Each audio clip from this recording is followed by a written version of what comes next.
March 21st, 2025, Friday of the second week of Lent. A reading from the book of Genesis.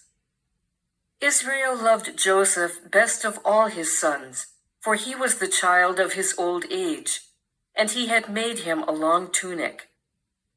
When his brothers saw that their father loved him best of all his sons, they hated him so much that they would not even greet him. One day, when his brothers had gone to pasture their father's flocks at Shechem, Israel said to Joseph, "Your brothers, you know, are tending our flocks at Shechem. Get ready, I will send you to them." So Joseph went after his brothers and caught up with them in Dothan. They noticed him from a distance, and before he came up to them, they plotted to kill him. They said to one another, "Here comes that master dreamer. Come on, let us kill him and throw him into one of the cisterns here. We could say that a wild beast devoured him. We shall then see what comes of his dreams." When Reuben heard this, he tried to save him from their hands, saying, "We must not take his life." Instead of shedding blood, he continued, "Just throw him into that cistern there in the desert, but do not kill him outright." His purpose was to rescue him from their hands and return him to his father. So when Joseph came up to them, they stripped him of the long tunic he had on. Then they took him and threw him into the cistern, which was empty and dry. They then sat down to their meal. Looking up, they saw a caravan of Ishmaelites coming from Gilead, their camels laden with gum, balm, and resin, to be taken down to Egypt.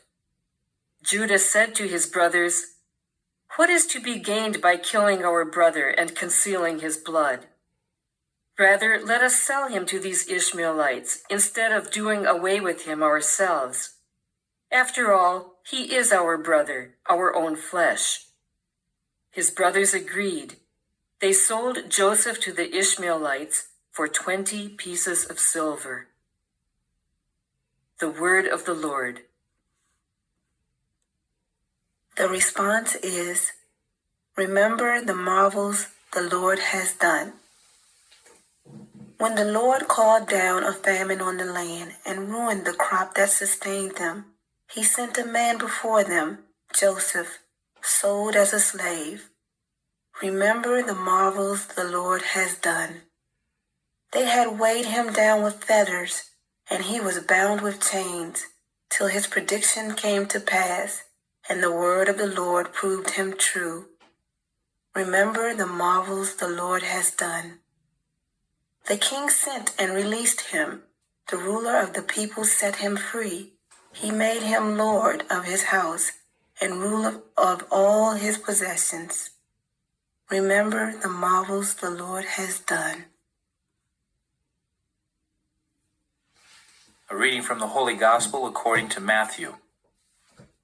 Jesus said to the chief priests and the elders of the people, "Hear another parable.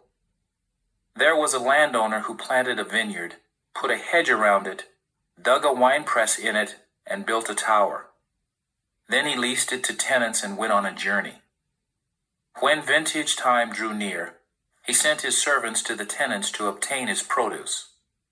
But the tenants seized the servants, and one they beat, another they killed, and a third they stoned.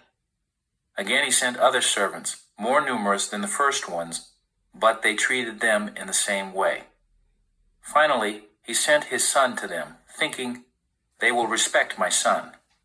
But when the tenants saw the son, they said to one another, 'This is the heir.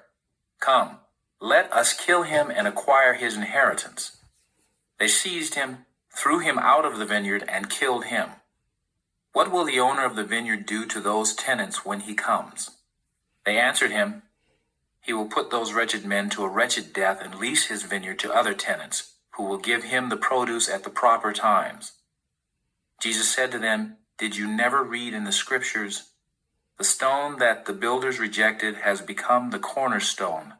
By the Lord has this been done, and it is wonderful in our eyes.'" Therefore I say to you, the kingdom of God will be taken away from you and given to a people that will produce its fruit."